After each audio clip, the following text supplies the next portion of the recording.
அன்பு நேயர்களுக்கு இனிய வணக்கம். துலாம் ராசிக்கார நேயர்களுக்கு நம்ம இன்னைக்கு வீடியோ பதிவுக்கு முழுமையாக போகிறதுக்கு முன்னாடி முருகரை மனதார வணங்கிட்டு வீடியோ பதிவுக்குள்ளே போகலாங்க.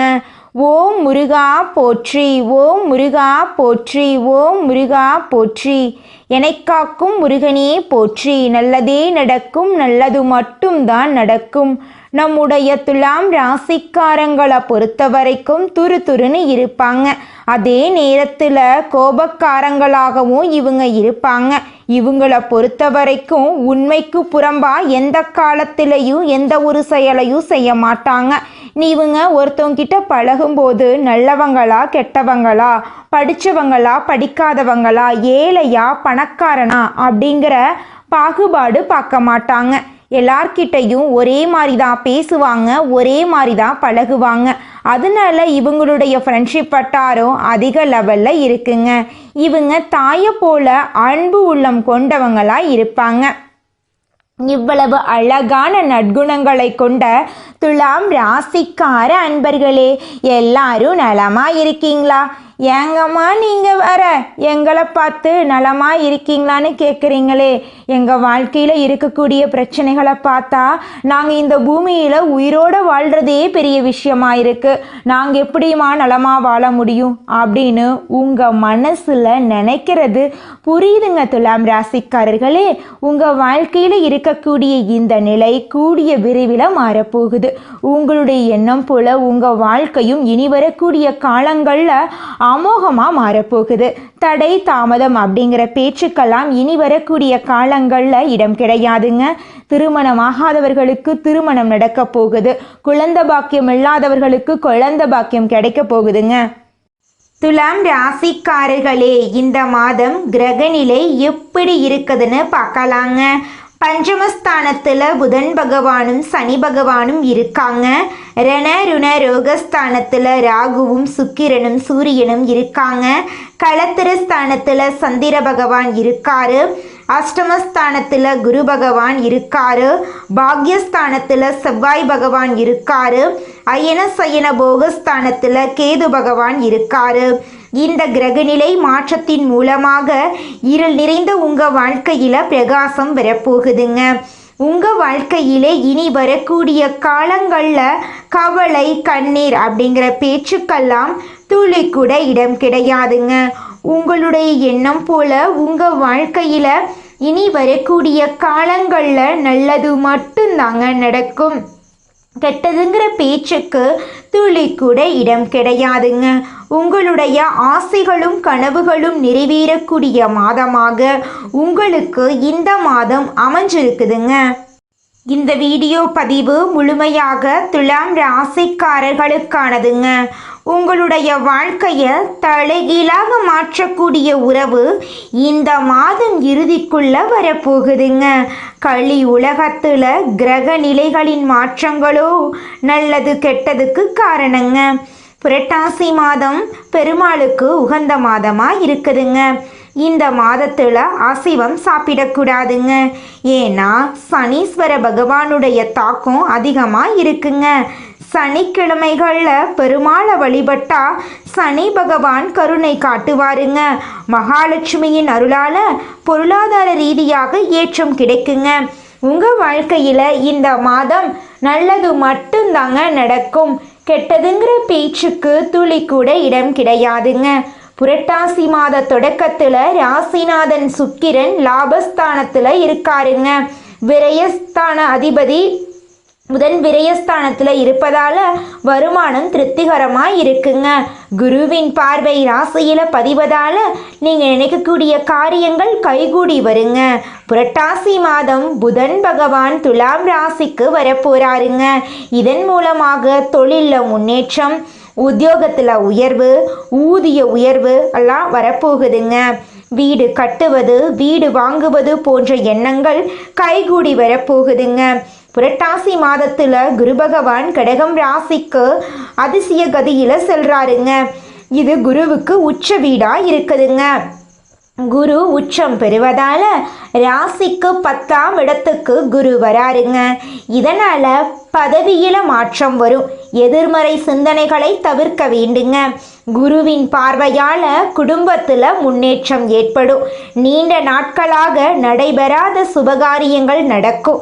கும்பம் ராசியில் சனி வக்ரம் அடைவதால் குடும்பத்தில் உடல் நலக்குறைவு, மருத்துவ செலவு ஏற்படும். சனிக்கிழமைகளில் விரதம் இருந்து பெருமாளை வழிபட்டால் சனியினுடைய தாக்கம் குறையுங்க. உங்களுடைய ஆசைகளும் கனவுகளும் நிறைவேறும். உங்கள் வாழ்க்கையில் இனி வரக்கூடிய காலங்களில் தடை தாமதம் அப்படிங்கிற பேச்சுக்கெல்லாம் துளி கூட இடம் கிடையாதுங்க. துலாம் ராசிக்கு குரு பாக்யஸ்தானத்தில் இருக்கிறதுனால பெரிய பாதிப்புகள் எதுவுமே வராதுங்க. மீனத்தில் சனி வக்ரம், விரயத்தில் சூரியன் இருப்பதால் எலும்பு வலி, ஆரோக்கிய பிரச்சனை, கடன் தொல்லை ஏற்படும். குடும்பத்தில் நிம்மதி இல்லாமல் சண்டை சச்சரவு, தூக்கம் இல்லாமல் போகும். எதிரிகளால் சூழ்ச்சி ஏற்படும். ஆரோக்கியத்தில் கவனம் தேவைங்க. பயணங்களில் கவனம் தேவைங்க. பண விஷயத்தில் உஷாராக இருக்க வேண்டுங்க. சுக்கிரன் கேது இணைவதால் கூடாத நட்பு கேடு விளைவிக்குங்க. அதனால யார்கிட்ட பேசினாலும் சரி, யார்கிட்ட பழகுனாலும் சரி, நல்லவங்களா கெட்டவங்களா அப்படின்னு அறிந்து செயல்படுறது உங்களுக்கு ரொம்பவும் நல்லதுங்க. துலாம் ராசிக்காரங்க துணிச்சலான காரியங்களில் ஈடுபடுவீங்க. நியாயமாக நடப்பீங்க. வாழ்க்கையில் நல்ல தீர்ப்பு வரும். பயணங்களின் மூலம் உங்களுக்கு லாபம் கிடைக்கும். ஆன்மீகத்தில் நாட்டம் வரும். தொழில் வியாபாரத்தில் திருப்திகரமான நிலை இருக்கும். உத்தியோகத்தில் முன்னேற்றம் காண்பீங்க. குடும்பத்தில் சந்தோஷம் இருக்கும். கணவன் மனைவிக்கிடையே கருத்து வேறுபாடு நீங்கும். பிள்ளைகளுக்கு தேவையான பொருட்களை வாங்கி கொடுப்பீங்க. குடும்பத்தில் இது நாள் வரைக்கும் இருந்த சண்டை சச்சரவுகள் எல்லாமே இனி வரக்கூடிய காலங்களில் காணாமல் போகுதுங்க. உங்களுடைய எண்ணம் போல உங்கள் வாழ்க்கையில் நல்லதெல்லாம் அடுக்கடுக்காக நடக்க போகுதுங்க. துலாம் ராசிக்காரங்க பெருமாளுக்கு வழிபாடு செய்யுங்க. சனிக்கிழமைகளில் திருப்பாவை, விஷ்ணு பகவானை வழிபாடு செய்யுங்க. வெள்ளிக்கிழமைகளில் லட்சுமி அம்மன் வழிபாடு செய்யுங்க. உங்கள் குடும்பத்தில் சுபகாரியங்கள் எல்லாமே இந்த மாதம் அடுக்கடுக்காக நடக்க போகுதுங்க. உங்களுடைய எண்ணம் போல் உங்கள் வாழ்க்கை இனி வரக்கூடிய காலங்களில் அருமையாக இருக்க போகுதுங்க. புரட்டாசி மாதம் துலாம் ராசிக்கு மிகப்பெரிய வாய்ப்புகளை தரக்கூடிய மாதமாக இருக்குதுங்க. செல்வம் பெருக போகுது. தொழிலில் முன்னேற்றம் வரப்போகுது. திருமண பாக்கியம் கைகூடி வரப்போகுது. பெருமாள் வழிபாடு மூலமாக உங்களுடைய ஆசைகளும் கனவுகளும் நிறைவேறப் போகுது. சனிக்கிழமை விரதம் இருங்க. வெள்ளிக்கிழமை லட்சுமி பூஜை செய்யுங்க. விஷ்ணு மந்திரத்தை ஜெபியுங்க. உங்கள் ராசி கட்டத்தில் குரு, சுக்கிரன், சூரியன், சனி எங்கே இருக்காங்க அப்படிங்கிறத நம்மளுடைய சேனலோட கமெண்ட் பாக்ஸில் பதிவிடுங்க. கூர்மையான தராசு என்பதற்கேற்ப புத்தி யோசனையுடனும் அதே வேளையில் கவர்ச்சியாகவும் பேசி அனைவரிடமும் காரியங்களை சாதித்து கொள்ளும் துலாம் ராசிக்கார அன்பர்களே, இந்த மாதம் குடும்பத்தில் நல்ல முன்னேற்றம் உண்டுங்க. நீங்கள் பேசும் வார்த்தைகள் மற்றவர்களுக்கு அக்னியை போல சுடலாங்க. அதனால நீங்கள் ஒருத்தங்கிட்ட பேசும்போது கவனமாக பேசுறது உங்களுக்கும் நல்லது, உங்களை சுற்றி இருக்கிறவங்களுக்கும் நல்லதுங்க. ஆனால் நீங்கள் பேசக்கூடிய வார்த்தைகள் மற்றவர்களுடைய வாழ்க்கைக்கு வழிகாட்டியாக இருக்குங்க. நல்ல செய்கையினால் மட்டும்தான் புகழை தக்க வைத்து கொள்ள முடியுங்க. வீடு, மனை, வாகனம் வாங்கக்கூடிய யோகம் உங்களுக்கு அமைஞ்சிருக்குதுங்க. கணவன் மனைவி ஒற்றுமை சிறக்க போகுதுங்க. உங்களுடைய குடும்பத்தில் சுபகாரியங்கள் அடுக்கடுக்காக நடக்க போகுதுங்க.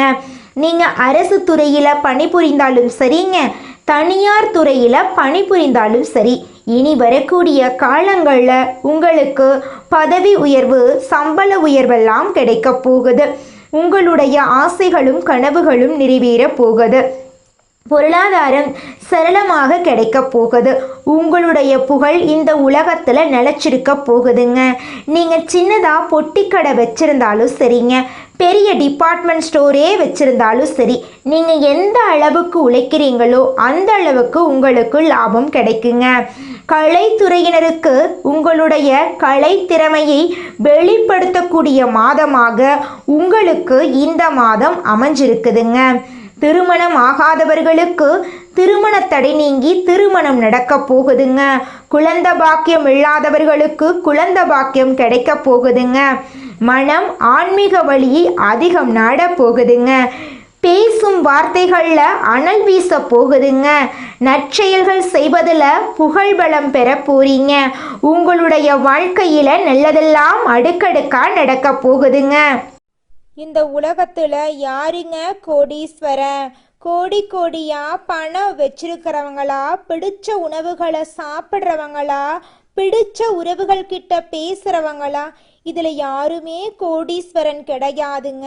யார் ஒருத்தவங்க நோய் நொடி இல்லாமல் மனக்கவலை இல்லாமல் நிம்மதியாக தூங்குறாங்களோ அவங்க தாங்க இந்த உலகத்திலேயே சிறந்த கோடீஸ்வரன். அப்பேற்பட்ட கோடீஸ்வரன் ஆகக்கூடிய யோகம் உங்களுக்கு இந்த மாதம் அமைஞ்சிருக்குதுங்க. உங்க வாழ்க்கையில இனி வரக்கூடிய காலங்கள்ல கவலை கண்ணீர் அப்படிங்கிற பேச்சுக்கெல்லாம் துளி கூட இடம் கிடையாதுங்க. இது நாள் வரைக்கும் உங்களுடைய மனசில் இருந்த மனக்கவலைகள் எல்லாம் இனி வரக்கூடிய காலங்கள்ல காணாம போகுதுங்க. நீங்க சந்தோஷமான ஆரோக்கியமான வாழ்க்கைய இனி வரக்கூடிய காலங்கள்ல வாழ போறீங்க. உங்க வாழ்க்கையில சந்தோஷம் நிலைச்சிருக்க போகுதுங்க. மனிதனா பிறந்த ஒவ்வொருவருக்கும் ஆசை இருக்கதாங்க செய்யும். அந்த ஆசைகளை அடைய நம்ம நினைச்சா மட்டும் பத்தாதுங்க.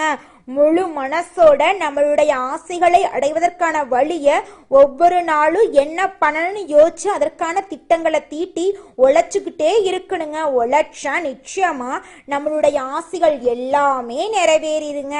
உங்க வாழ்க்கையில இனி வரக்கூடிய காலங்கள்ல உங்களுடைய அனைத்து ஆசைகளும் நிறைவேற போகுதுங்க. அப்படி ஒவ்வொரு மனிதனுக்கும் இருக்கக்கூடிய பொதுவான ஆசை என்னன்னு பார்த்தீங்கன்னா 16 செல்வங்களையும் அடைந்து வாழணும் அப்படின்னு தான் ஒவ்வொரு மனிதனுடைய ஆசையும் இருக்குதுங்க. பணம் வேணும், பதவி வேணும், புகழ் வேணும், கௌரவம் வேணும் அப்படின்னு தான் ஒவ்வொரு மனிதனும் தினமும் வாழ்ந்துகிட்டு இருக்கான். அதை நோக்கிய பயணத்தை தான் ஒவ்வொரு நாளும் மனிதன் வாழ்ந்துகிட்டு இருக்கான். ஒவ்வொரு நாளையும் ரசிச்சு வாழ்றது கிடையாது எந்த ஒரு மனிதனும். போராட்டத்துல தாங்க இந்த உலகத்துல ஒவ்வொரு மனிதனும் வாழ்க்கைய வாழ்ந்துட்டு இருக்காங்க. குலதெய்வம் எங்கேயோ இருக்குது, என்னமோ இருக்குது அப்படிலாம் நீங்கள் நினைக்க வேண்டாங்க. நீங்கள் எங்கிருந்தாலும் ஒரு தீபம் ஏற்றி வச்சு அந்த தீப ஒளியில் தெய்வங்கள் இருக்கிறாங்க அப்படின்னு நினச்சி வழிபாடு செய்யுங்க. குலதெய்வமே தெரியாவிட்டாலும் வீட்டில் தீபம் ஏற்றி வச்சு ஏதாவது ஒரு நல்ல நாளில் குலதெய்வத்தை நினச்சி வழிபாடு செய்யுங்க. குலதெய்வ வழிபாடு குலம் காக்குங்க, குலம் தலைக்கும்.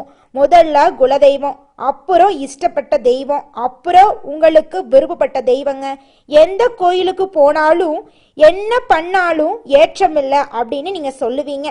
தினமும் எந்திரிச்ச உடனே சூரிய பகவானை நமஸ்காரம் பண்ணுங்க. அவங்களுடைய அனுகிரகம் இருந்தா போதும். மற்ற கிரகங்கள் எல்லாம் சாதகமா இல்லைனா கூட பரவாயில்ல, அந்த சூரியனுடைய பிரகாசம் உங்க வாழ்க்கையவே பிரகாசமா மாத்திருங்க. அந்த வெளிச்சம் உங்களை வந்து சேருங்க. உங்க வாழ்க்கையில் இருக்கக்கூடிய கண்ணீரெல்லாம் கரைஞ்சு போயிருங்க. நீங்கள் இந்த நிமிஷம் வரைக்கும் உங்களுக்காக வாழ்க்கையை வாழறதே கிடையாதுங்க. உங்களை சுற்றி இருக்கிறவங்களுக்கு பயந்து தாங்க வாழ்க்கையை வாழ்ந்துக்கிட்டு இருக்கீங்க. நாம் இந்த செயலை செஞ்சால் நம்மளை சுற்றி இருக்கிறவங்க நம்மளை பற்றி தப்பாக நினச்சிருவாங்களோ, இந்த சொன்னால் நம்மளை பற்றி அவங்க தப்பாக நினச்சிருவாங்களோ அப்படின்னு அடுத்தவங்களை கண்டு பயந்து வாழ்க்கையில் எந்த ஒரு செயலையும் செய்யாமல் ஒரே இடத்துல நீங்கள் முன்னேறாமல் நின்றுக்கிட்டு இருக்கீங்க. இனி வரக்கூடிய காலங்களையாவது யாரை கண்டும் அச்சப்படாம கடவுளை கண்டு மட்டும் பயந்தா மட்டும் போதுங்க. வேற யாரை கண்டும் நீங்க பயப்பட வேண்டாம். கடவுள் இந்த உலகத்துல உங்களை எதுக்காகங்க படைச்சிருக்காரு? உங்களுக்காக நீங்க வாழணும் அப்படிங்கறக்காக தான் படைச்சிருக்காரு. உறவுகளுக்காகவும் நண்பர்களுக்காகவும் உங்களுடைய வாழ்க்கைய நீங்க தியாகம் பண்றது நியாயம் கிடையாதுங்க. உங்களுக்காக உங்க வாழ்க்கைய வாழ கத்துக்கோங்க. வாழ்ற வாழ்க்கை ஒரு முறை தாங்க. அந்த வாழ்க்கைய உங்களுக்காக வாழ கத்துக்கோங்க. நீங்கள் என்னதான் உங்கள் வாழ்க்கையை தியாகம் செஞ்சாலும் உங்களை சுற்றி இருக்கக்கூடிய உறவுகளோ நண்பர்களோ நீங்கள் கஷ்டப்படக்கூடிய சூழ்நிலையில் வந்து உதவுவாங்க அப்படின்னு பார்த்தீங்கன்னா நிச்சயமாக கிடையாதுங்க. இந்த களி உலகத்தில் எல்லாருமே நம்மளை தேவைக்காக தாங்க பயன்படுத்துகிறாங்க. தேவைக்காக தான் நம்மளை பயன்படுத்துகிறாங்களா அப்படிங்கிறத நீங்கள் தெரியாத வரைக்கும் வாழ்க்கையில் முன்னேறாமல் அதே இடத்துல தாங்க இருக்க முடியும். ஆமாங்க, கூட பிறந்த உடன்பிறப்புகளாக இருக்கட்டும், நம்முடைய உறவினர்களாக இருக்கட்டும், நண்பர்களாக இருக்கட்டும், யாரா வேணாலும் இருக்கட்டும், எல்லாருமே நல்லவங்க அப்படின்னு சொல்ல முடியாது. 100ல் ஒரு 10% பேர் தாங்க இந்த உலகத்தில் நம்ம நல்லா இருக்கணும் அப்படின்னு நினைப்பாங்க. மீதம் இருக்கக்கூடியவங்க எல்லாருமே நம்மளை பற்றி துளி கூட கேர் பண்ணிக்கவே மாட்டாங்க. இந்த உலகத்தில் ஒரு சராசரி மனுஷனுடைய ஆசை என்னவாங்க இருக்கும்? எனக்குன்னு ஒரு வீடு வேணும், எனக்குன்னு ஒரு வாழ்க்கை துணை வேணும், எனக்குன்னு ஒரு நிரந்தரமான வேலை வேணும், நோய் நொடி இல்லாத வாழ்க்கை வேணும். இதுதாங்க ஒரு சராசரி மனிதனுடைய ஆசையாக இருந்திருக்கும். அந்த ஆசைகளை கூட நீங்கள் இது நாள் வரைக்கும் அடைய முடியாமல் ரொம்பவும் கஷ்டப்பட்டுட்டு இருந்தீங்க. ஆனால் இனி வரக்கூடிய காலங்களில் உங்களுடைய சராசரி ஆசையெல்லாம் போகுதுங்க. உங்களுடைய மனசில் இது நாள் வரைக்கும் பலவிதமான மனக்கவலை, உடல்நல பிரச்சனை, குடும்ப பிரச்சனை, பண பிரச்சனைன்னு நீங்கள் இது நாள் வரைக்கும் நிம்மதியாக தூங்க முடியாமல் ரொம்பவும் கஷ்டப்பட்டுட்டு இருந்தீங்க. ஆனால் இனி வரக்கூடிய காலங்களில் உங்களுடைய உடல்நல பிரச்சனை, மனப்பிரச்சனை, பணப்பிரச்சனை எல்லாமே காணல் நீராக மறைய போகுது. உங்களுடைய வாழ்க்கையே அழகாக மாறப்போகுதுங்க. கவலை இல்லாமல் நிம்மதியாக நீங்கள் தூங்க போகிறீங்க. நீங்கள் உங்கள் வாழ்க்கையில் இது நாள் வரைக்கும் முன்னேறாமல் இருக்க சில காரணங்கள் இருக்குதுங்க. காரணங்கள் என்னென்னு பார்த்தீங்கன்னா, நீங்கள் ஒருத்தங்கிட்ட பேசும்போதும் சரிங்க, ஒருத்தங்கிட்ட பழகும் போதும் சரி, அவங்க நல்லவங்களா கெட்டவங்களா, நீங்கள் நல்லா இருக்கணும்னு அவங்க நினைக்கிறாங்களா அப்படிங்கிற இடம் பொருள் ஏவல் அறியாமல் நீங்கள் எல்லார்கிட்டையும் யதார்த்தமாக இருக்கீங்க. நீங்கள் எல்லார்கிட்டையும் யதார்த்தமாக இருக்கிறது தப்பு கிடையாதுங்க. நல்லவங்க யார் கெட்டவங்க யாருன்னு அறிஞ்சு செயல்படுறது உங்களுக்கு ரொம்பவும் நல்லதுங்க. உங்களுடைய குடும்ப ரகசியங்களையும் தொழில் ரகசியங்களையும் மற்றவங்க கிட்ட பகிர்றதுக்கு முன்னாடி 1க்கு 2 முறை ஆலோசனை பண்ணுறது உங்களுக்கு ரொம்பவும் நல்லதுங்க. ஏன்னா இந்த உலகத்தில் 100ல் 90% பேர் நீங்கள் நல்லா இருக்கக்கூடாது அப்படின்னு தாங்க நினைப்பாங்க. அந்த 10% பேர் தான் நீங்கள் வாழ்க்கையில் முன்னேறணும் அப்படின்னு நினைப்பாங்க. அந்த 10% பேரை நீங்கள் கண்டுபிடிச்சு அவங்க கிட்ட உங்கள் வாழ்க்கையோட ரகசியங்களை சொன்னீங்கன்னா கூட உங்கள் வாழ்க்கையில் எந்த பிரச்சனையும் வராதுங்க. அந்த 90% பேர்கிட்ட நீங்கள் தெரிஞ்சோ தெரியாமலோ உங்கள் வாழ்க்கையோட நல்லது கெட்டதை ரகசியத்தை சொன்னீங்க அப்படின்னா அதுவே உங்கள் வாழ்க்கைக்கு பெரிய பிரச்சனையாக வர வாய்ப்பு இருக்குதுங்க. அதனால் நீங்கள் ஒருத்தங்கிட்ட பேசும்போதும் பழகும்போதும் எச்சரிக்கையாக இருக்கணுங்க. உங்களை நல்லா இருக்கணும் அப்படின்னு நினைக்கிறாங்கல்ல, அவங்கள அறிஞ்சு செயல்படுறது உங்கள் வாழ்க்கைக்கு ரொம்பவும் நல்லதாக இருக்குங்க. அடுத்ததாக நம்முடைய துலாம் ராசியில் இருக்கக்கூடிய ஒவ்வொரு நட்சத்திரக்காரர்களுக்கும் இந்த மாதம் எப்படி அமைஞ்சிருக்குதுன்னு பார்க்கலாங்க. நம்முடைய துலாம் ராசியில் இருக்கக்கூடிய முதல் நட்சத்திரம் சித்திரை 3, 4ஆம் பாதம். உங்களுக்கு இந்த மாதம் எப்படி இருக்குதுன்னு பார்க்கலாங்க. இந்த மாதம் தொழிலில் எதிர்பார்த்த உதவி கிடைக்க போகுது. பகைகள் விலக போகுது. அடுத்தவர்களால் இருந்த பிரச்சனை சரியாக போகுது. பணவரத்து எதிர்பார்த்தபடி இருக்க போகுது. ராசிநாதன் சந்திரனின் சஞ்சாரத்தால் எல்லா வசதிகளும் உங்களுக்கு கிடைக்க போகுது. தர்ம சிந்தனை அதிகரிக்க போகுது. நண்பர்கள் மூலம் உதவிகள் கிடைக்க போகுது. உங்களுடைய ஆசைகளும் கனவுகளும் நிறைவேற போகுதுங்க. அடுத்ததாக நம்முடைய துலாம் ராசியில் இருக்கக்கூடிய நட்சத்திரம் சுவாதி. உங்களுக்கு இந்த மாதம் எப்படி இருக்குதுன்னு பார்க்கலாங்க. இந்த மாதம் அக்கம் பக்கத்தில் இருப்பவர்களுடன் இருந்த தகராறுகள் நீங்க போகுது. நீங்கள் செய்யும் காரியங்களுக்கு எல்லா தரப்பினரிடமிருந்து ஆதரவு கிடைக்க போகுது. நன்மை தீமைகளை பற்றி கவலைப்படாமல் செயலாற்ற போறீங்க. உத்தியோகம் தொடர்பான பிரச்சனைகள் நீங்க போகுது. உங்களுடைய திறமை வெளிப்பட போகுது. சக ஊழியர்களிடம் இருந்து கருத்து வேற்றுமை நீங்க போகுது. உங்க வாழ்க்கையில நல்லதெல்லாம் அடுக்கடுக்கா நடக்க போகுதுங்க. உங்களுடைய ஆசைகளும் கனவுகளும் நிறைவேற போகுது. உங்க வாழ்க்கையில இது நாள் வரைக்கும் இருந்த தடை தாமதங்கள் எல்லாமே இனி வரக்கூடிய காலங்கள்ல காணாம போகுதுங்க. அடுத்ததாக நம்முடைய துலாம் ராசியில் இருக்கக்கூடிய நட்சத்திரம் விசாகம் 1, 2, 3ஆம் பாதம். உங்களுக்கு இந்த மாதம் எப்படி இருக்குதுன்னு பார்க்கலாங்க. உங்களுக்கு இந்த மாதம் அருமையாக இருக்க போகுதுங்க. குடும்பத்தில் சுபகாரியங்கள் நடக்க போகுது. திருமணம் ஆகாதவர்களுக்கு திருமண தடை நீங்கி திருமணம் நடக்க போகுதுங்க. கணவன் மனைவிக்கு இடையே இருந்த ஈகோ பிரச்சனை காணாம போகுதுங்க. உங்க வாழ்க்கையில நல்லதெல்லாம் அடுக்கடுக்கா நடக்க போகுதுங்க. நன்றி, வணக்கம்.